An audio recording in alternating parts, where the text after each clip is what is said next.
back to my YouTube channel. Today I'm going to do AFL Supercoach Round 3 preview. So it's price changes round. First look at rookies going up in price. And it's a very important trading round to be able to get as many of these rookies that are going to jump up significantly in price, because you don't want to miss them, because 60k difference is not the best if you want to improve your team. So looking at the rookies for this week, Goulden, Flynn, Jordan, Highmore, if most people have these, but if you don't, definitely look to trade them in. Warner is someone I love having in my team. He's got a great role at Sydney, and if you do not have him, I would 100% recommend bringing him in. And if you do have like a Caldwell or something in your forward line, certainly Warner will be a good downgrade option to make some much needed cash. Berry, you could also go. Job security is always the worry with some of these.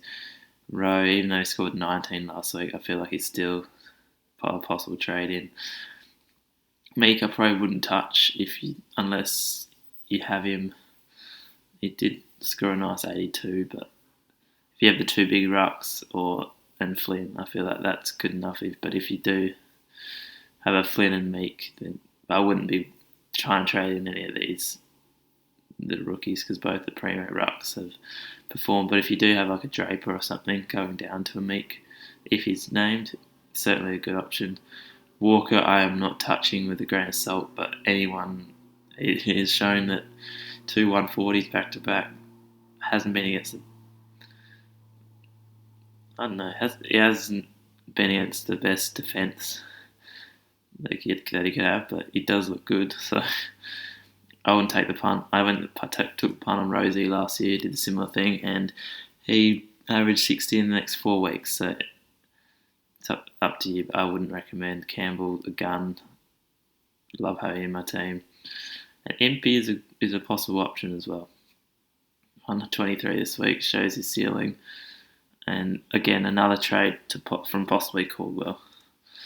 So they're the rookies I would be recommending this week. If you any of the primos, Boak does look good, but has played played Essendon and North, so can't look too much into that. I will be looking at bringing in Dusty this week, fixing up my mess up from Stevenson. He's going to go up 40 odd K, 30, 40k, and he's just a gun, and it's just hard with 60% of teams having him that not have him. It's just a big 30-point loss each week. I probably should have traded Danger for him, but I feel like Dangerfield's now become a fairly handy loophole for these rookies and captains. Ridley, that's a great role if you want to bring him in, but I don't feel like there's any need at this stage if you don't have him. Same with Butters, Bowes. Brayshaw looks very good, but then again, maybe if you want to trade a Neil to one of these, or a Gaff, who are just underperforming, they're options, but they are little sideways trades. But if they give you 100 or 200k to possibly get a Caldwell up to a Dusty or something like that, I would certainly recommend. A Dunkley, again, I love having in my team, and I would certainly recommend. Mitchell and Chera was in my first draft of my team back in Feb. Chera was one of the first picks, and he's averaged 120 in the first two, but you can't get all of them. And Houston are more solid options, but wouldn't be going near them. Something I like to talk about, which Dangerfield's become handy in, is the loopholes.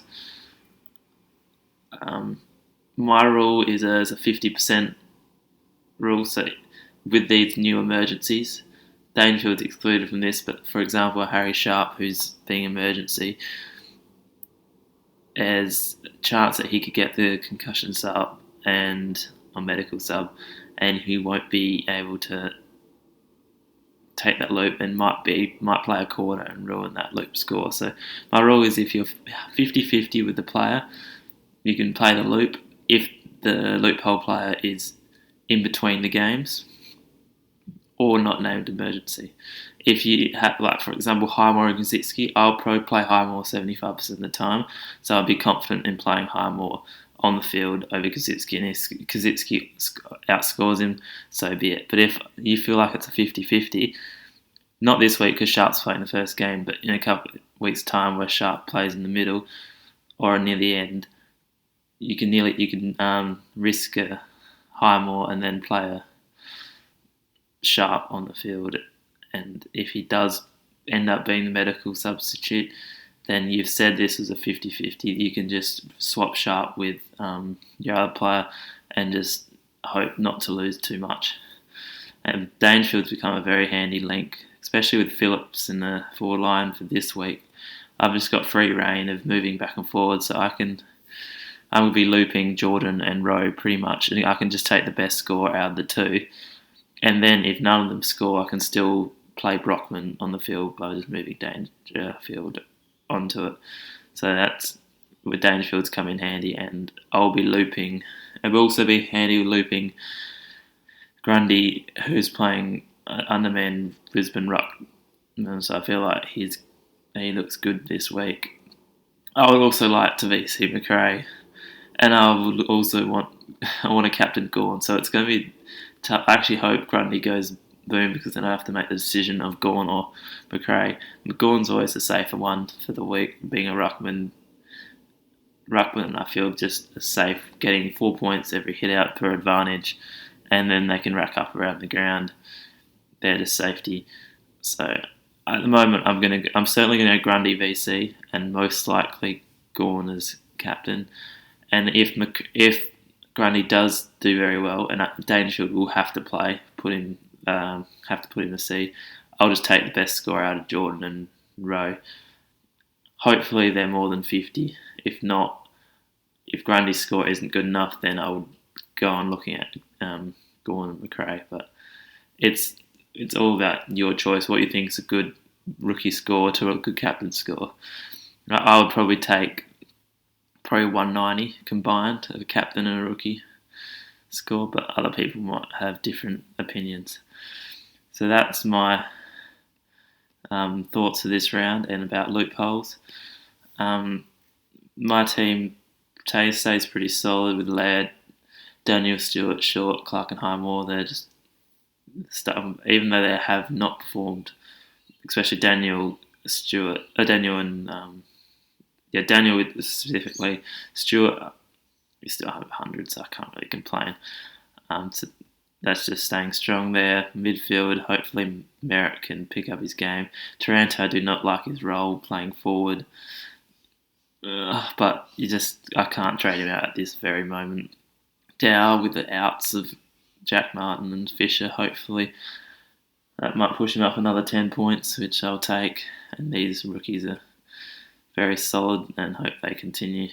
I don't expect 136 from Golden each week, but if he does it, then he might have the biggest price rise ever in Supercoach history next week. Gawn and Grundy with Flynn, I just can't complain. And then Dunkley, Phillips was a bit off last week. Hopefully he can bounce back.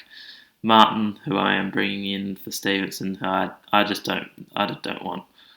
I just watching that game last week, I'm happy just to knock him off, say that was a bad trade, and move on. And I've brought in Jordan as well for Bruin hurt.